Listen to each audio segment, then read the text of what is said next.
Halo teman-teman, jumpa lagi dengan saya Widi di channel Catatan Investasi. Kali ini saya akan bahas satu tema yang menarik ya teman-teman, yaitu bahwa tidak semua saham IPO itu cocok untuk investasi teman-teman. Dan ini merupakan pengalaman saya sendiri ya teman-teman, yaitu kejeblos di saham Pura. Oke teman-teman, saksikan dulu setelah yang satu ini.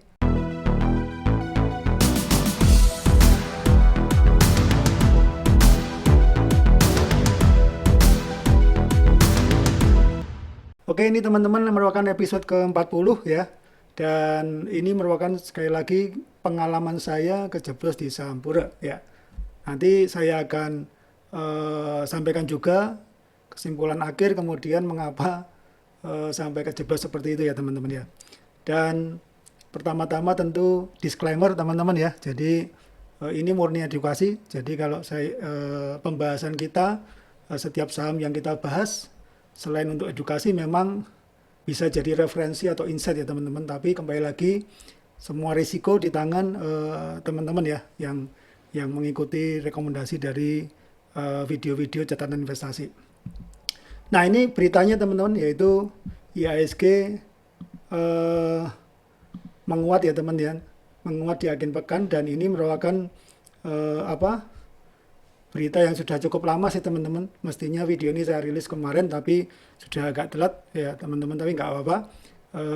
Karena edukasi ini sifatnya yaitu untuk memberitahu ya teman-teman ya. Teman-teman tidak perlu mengulangi kesalahan yang sama seperti yang saya alami ya teman-teman. Di mana saham Pura ya atau Pur itu cuan 34,52% teman-teman. Jadi ini setelah sekian lama dia melantai ya di Bursa Efek Indonesia, saham ini tuh mulai menguat ya kembali memang hampir jatuh ke saham gocap ya teman-teman ya. Nah ini saya tunjukkan chartnya teman-teman ya, historinya ya ketika itu saya mengambil di level-level harga sebelum naik ini teman-teman. Jadi sudah selang beberapa waktu, beberapa minggu dari sejak IPO ya teman-teman ya. Saya ambil kemudian ketika itu memang naik melesat luar biasa ya teman-teman ya. Dan kesalahan saya ketika muncul candle ini ya teman-teman, ini melakukan candle pembalikan ya. Dan ini kalau kita lihat di fase-fase apa fase pasar ya, di mana ada 4 fase ya. Ini merupakan fase maniapis ya teman-teman ya, di mana fase ini merupakan kenaikan yang luar biasa sekali ya. Dan ini merupakan fase kritis menurut saya karena kalau kita tidak mempelajari fase ini maka kita pikir ini masih terus naik teman-teman ya. Dan kenaikannya sudah tinggi, seharusnya saya sudah mengambil take profit di sini teman-teman. Tetapi saya pikir masih naik lagi teman-teman ya. Sekali lagi ini perlu perlu apa ya satu apa keputusan yang tepat ya teman-teman. Jadi bagaimana fear dan greedy ya di saham itu sangat memengaruhi perilaku kita atau keputusan kita ya teman-teman. Dan ini kemudian anjlok ya luar biasa ya, kemudian sempat naik, kemudian anjlok terus dan sampai tanggal video ini dibuat yaitu di harga 166 rupiah teman-teman ya. Oke. Nah, secara bandarmologi teman-teman, ini saya ambil datanya 1 minggu sebelum harga dibanting ya. Dan di sini terlihat masih net buy ya teman-teman ya. Jadi 3 broker yang terbesar yaitu YP, KS, dan BQ ini terlihat terjadi net buy ya teman-teman ya. Di mana pembelian tertinggi yaitu YP, BQ, dan NI ya. Dan kemudian ini total lot ditransaksikan sebesar 4.20.834 lot teman-teman ya. Nah ini menarik sekali teman-teman. Kita ambil datanya 1 minggu sebelumnya ya. Setelah itu ya ini kemudian 1 minggu setelah kenaikan harga signifikan terjadi distribusi. Nah pada saat titik inilah saya itu tidak langsung take profit teman-teman ya. Jadi sekali lagi saya pikir masih bisa naik, kemudian terjadi distribusi. Saya tidak memperhatikan sebenarnya dari candle saja kita sudah bisa tahu ya bagaimana saham itu akan tanda-tanda turun itu sudah kelihatan dari candlenya. Tadi kita lihat bahwa terjadi candle bullish ya, candle bearish teman-teman ya. Dan di sini terjadi distribusi besar di 3 broker ya teman-teman. Dan terjadi net sell. Jadi sekali lagi data 1 minggu sebelumnya terjadi net buy, kemudian ini kita lihat berbalik ya dengan total lot luar biasa tinggi ya dibanding 1 minggu sebelumnya yaitu 11.791.910 lot teman-teman ya. dan harga modal market maker kalau kita lihat histori sebelumnya yaitu di 273 dan 285 dilepas di 374. Jadi bandarnya ini cuan besar teman-teman ya. Dan di titik itulah kita seharusnya pada saat bandar jual kita malah masih hold atau justru malah beli sehingga kita kena harga di pucuk. Itulah kesalahan utama retail-retail yang tertipu ya dengan perilaku seperti ini ya teman-teman ya. Dan kita tahu bahwa seharusnya kita harus mengikuti pergerakan dari bandar. Ketika bandarnya jual, kita juga ikut jual, bukan sebaliknya. Karena kalau sebaliknya, maka kita akan terjadi loss yang cukup besar ya teman-teman ya. Nah, sekarang saya akan bagikan juga sekilas emiten ya teman-teman, tentang emiten ini ya. Dan nanti dari sini kita lihat ya kesimpulannya seperti apa. Jadi sekilas tentang emiten ini ya, Pura ya. Emiten ini berdiri tanggal 9 Juni 2009. Jadi sudah cukup lama ya dengan sekarang ini ya. Hampir 21 kurangi 9 ya. Ya 10 tahun lebih teman-teman ya. Dan bidang usaha dari emiten ini yaitu pengelolaan logam dan mineral. Dengan sektor di basic material, kemudian subsektornya sama yaitu basic material. Dan kalau teman-teman baca di prospektusnya atau di annual report ya teman-teman, jumlah SDM-nya adalah 215 orang ya secara nasional. Ini merupakan jumlah karyawan yang tidak begitu besar ya teman-teman. Ini perusahaan kecil kalau kita lihat di sini ya.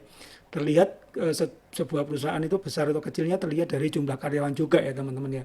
Kemudian dengan harga IPO ya pada saat itu dilepas ke publik yaitu Rp300 dan closing price pada saat video ini dibuat yaitu closing price per tanggal 3 September itu Rp113 dan perusahaan ini melantai di bursa di tanggal 19 Oktober 2019 kira-kira kurang lebih satu tahun setengah ya teman-teman ya. Sampai sekarang ya teman-teman. Lalu saham yang beredar itu 1.375.181.505 lembar dan kepemilikan publik sebesar 25% teman-teman. Ini sekilas dari emiten Pura ya teman-teman ya. Nah sekarang kita lihat ya produk perseroan ini apa. Kalau saya perhatikan ya di annual report ya, produk utama dari emiten ini sebetulnya dibutuhkan juga ya teman-teman ya di market ya. Di mana ada dua produk utama yaitu timbal dan antimoni. Di mana timbal itu kodenya PB ya. Ini merupakan bahan baku kendaraan bermotor dan baterai industri teman-teman. Juga timbal juga merupakan bahan pelapis kawat dan solder untuk elektronik. Jadi kalau nanti mobil listrik itu semakin diproduksi semakin banyak, maka sebetulnya produk emiten ini juga dibutuhkan sebagai bahan bakunya ya teman-teman ya. Lalu yang produk yang kedua yaitu antimoni dengan kode ASB ya, kode ininya ya. Kemudian bahan baku industri aki mobil dan bahan baku untuk antimoni trioksid yang akan digunakan sebagai flame retardant ya. Polyolefin, polystyrene, PVC dan sebagainya teman-teman. Teman-teman jangan tanya saya ini apa gitu ya, saya juga kurang paham. Intinya ini lebih ke bahan baku industri ya teman-teman. Bahan baku tadi kan termasuk mineral ya, logam dan mineral teman-teman ya. Jadi sebenarnya dibutuhkan nih teman-teman. Termasuk juga untuk cat ya, nih ada paint, rubber, kemudian coating, synthetic resin dan fiber. Jadi sebetulnya sangat dibutuhkan sekali produk perseroan ini teman-teman. Nah kita lihat kinerja top line-nya yaitu penjualan netonya ya teman-teman ya di Q2, di mana kalau kita lihat perbandingan Q2 di 2021 dengan 2020 penjualannya itu turun drastis ya teman-teman ya. Ini dalam satuan juta ya, jadi 107 miliar turun menjadi 11 miliar, turun drastis. Kemudian secara laba bersih juga mengalami 2 tahun berturut-turut ini ya, secara quarter on quarter itu minus. Jadi perusahaan ini mengalami kerugian bersih 2 tahun ini teman-teman ya. Jadi kesimpulannya yaitu penjualan perusahaan ini anjlok dan masih mengalami kerugian teman-teman ya. Lalu berikutnya, nah ini data penting juga teman-teman ya, perlu kita ketahui tentang emiten ini yaitu data hutang, liabilitas, kemudian aset dan ekuitas. Secara liabilitas ya selama 2 tahun terakhir ini di angka 634 miliar ya nih ya teman-teman ya. Lalu naik di 639 miliar di tahun 2021. Kemudian total asetnya 695 miliar sekian. Kemudian di tahun 2021 naik sedikit ya, tipis. Nah, ini perhatikan teman-teman, total ekuitasnya hanya 60 miliar. Hutangnya 634 miliar, sementara ekuitasnya 60 miliar. Teman-teman bayangkan, jadi emiten ini dalam kondisi sangat tidak sehat teman-teman ya. Jadi kalau ini diminta pembayaran ya secara untuk melunasi kewajibannya, maka tidak mampu membayar teman-teman, karena ekuitasnya hanya 56 miliar sementara hutangnya hampir berapa nih, 12 kali lipatnya ya teman-teman ya. Sangat mengerikan sekali teman-teman kondisi emiten ini ya. Lalu ya ini secara fundamental emiten ini saya hanya soroti beberapa metrik, 5 metrik saja yang cukup umum ya dikenal ya, yaitu return on equity, net profit margin, current ratio, cash ratio, dan DE ratio. Di mana secara return on equity 2 kuartal ini ya, 2021 atau 2 tahun berturut-turut ini masih mengalami minus teman-teman ya. Walaupun ini sudah membaik tapi kondisinya masih minus, artinya perusahaan masih mengalami kerugian ya dibanding ekuitasnya. Lalu secara net profit margin juga minus ya teman-teman, malah justru semakin membesar di 2021 ini teman-teman. Dan secara current ratio menunjukkan kondisi yang cukup lemah ya teman-teman ya. 36% tidak ada perbaikan, artinya ini kan artinya di bawah 100%. Jadi kalau ada hutang yang harus dilunasi, maka emiten ini dalam kondisi yang kurang solid ya teman-teman ya. Artinya kemampuan membayar kewajiban jangka pendeknya itu sangat kecil teman-teman ya. Dan ini sebetulnya kondisi yang tidak bagus ya. Lalu secara cash ratio ya, cash ratio itu adalah perbandingan kas setara kas dengan hutang lancar ya. Dan di sini juga terlihat lemah sekali ya, dari 0,3 menjadi 0,2% ya. Artinya dengan kondisi cash ratio semacam ini dan current ratio yang kecil, maka semakin memperberat kondisi emiten ini ya. Walaupun tadi produknya kita lihat cukup dibutuhkan ya, sangat dibutuhkan malah untuk kendaraan bermotor ya. Dalam hal itu ya itu adalah baterai ya teman-teman. Tapi kita lihat di sini penjualan perusahaan ini tidak mampu mengcover operasionalnya sehingga masih mengalami kerugian bersih. Lalu yang mengerikan juga yaitu debt to equity ratio-nya teman-teman ya. Jadi ini di angka ini tidak salah tulis ya, tidak salah hitung juga. Ya, jadi 1042% di kuartal 2 2020, kemudian di kuartal 2 2021 naik menjadi 1130%. Dengan kondisi fundamental seperti ini teman-teman, kita bisa simpulkan bahwa tidak layak sebetulnya kita kalau berinvestasi di saham ini. Jadi pada saat itu saya memang niatnya bukan untuk investasi. Saya tahu bahwa memang ketika masuk di saham ini adalah sifatnya spekulasi ya teman-teman ya. Dan memang bisa menghasilkan ya, bisa cuan. Tapi karena saya terlambat untuk take profit dan tidak melihat candle pembalikan tadi, makanya sehingga mengalami kerugian ya. Jadi keuntungan yang saya peroleh yang belum saya take profit tadi berbalik menjadi kerugian ya teman-teman. Dan ini kesimpulannya teman-teman ya. Jadi kesimpulan yang pertama bahwa tidak semua saham IPO itu layak untuk investasi teman-teman. Jadi saham pur ini sebetulnya ya kalau kita lihat termasuk kategori saham gorengan. Apakah tidak bisa cuan dari saham ini? Bisa. Tapi hanya bisa kita tradingkan ya. Bahkan trading pun juga fast trade ya teman-teman ya. Beberapa waktu lalu saya juga kembali masuk ke saham ini tapi fast trade teman-teman, dan itu bisa cuan ya asal kita tahu secara ilmunya seperti apa, kita tahu bandarmologinya dan kita tahu cara tradingnya teman-teman. Jadi kalau saya perhatikan dari 100 saham yang IPO itu hanya 1 atau 2 emiten yang menurut saya yang saya bedah itu layak untuk investasi teman-teman. Jadi sebagian besar hampir 90% lebih ya saham-saham IPO itu sebetulnya hanya layak untuk trading teman-teman, dan bahkan banyak yang menjadi saham gorengan. Makanya teman-teman harus mengenali karakter-karakter saham seperti ini supaya teman-teman tidak mengalami hal yang sama yang seperti yang saya alami.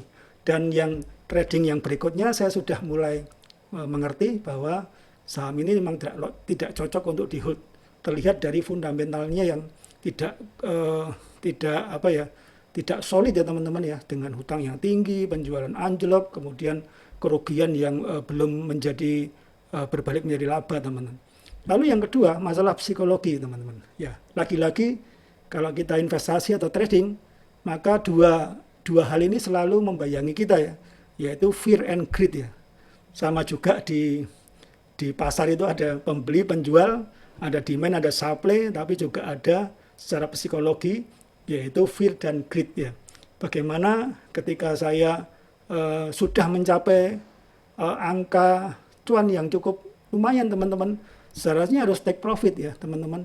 Apalagi dengan kondisi fundamental yang seperti ini. Jadi ini merupakan pembelajaran yang sangat berharga ya, biaya sekolah kita ya. Kalau kita ngerti ini, maka ini merupakan satu pelajaran yang sangat penting untuk kita kita bisa hindari di trading berikutnya. Lalu yang ketiga, yang memang ini disiplin membatasi kerugian teman-teman. Jadi kita ini kan terkenal retail ini kan takut untung berani rugi ya teman-teman ya. Artinya kalau kita rugi kita hold ya, kita tidak melakukan cut loss. Tapi kita cuan sedikit kita sudah bungkus, kita sudah take profit. Nah itulah makanya kita seringkali dikerjain ya teman-teman. Makanya kita harus punya kedisiplinan membatasi kerugian dalam setiap investasi atau trading kita. Ini sepertinya mudah diucapkan teman-teman ya. Tapi dalam prakteknya jujur aja tidak mudah teman-teman. Makanya ini harus terus dilatih, terus dipraktekkan sehingga portofolio kita bisa menjadi bertumbuh net profit ya teman-teman. Itu yang menjadi tujuan kita ya teman-teman. Oke teman-teman, sekian dulu video dari saya. Jangan lupa subscribe, like, dan bagikan link video ini ke teman-teman lain supaya banyak yang mendengar, banyak yang semakin bisa dipelajari yang untuk bisa mengenal pasar modal dengan lebih baik teman-teman. Oke, see you next time di video-video berikutnya. Salam investasi, salam cuan selalu.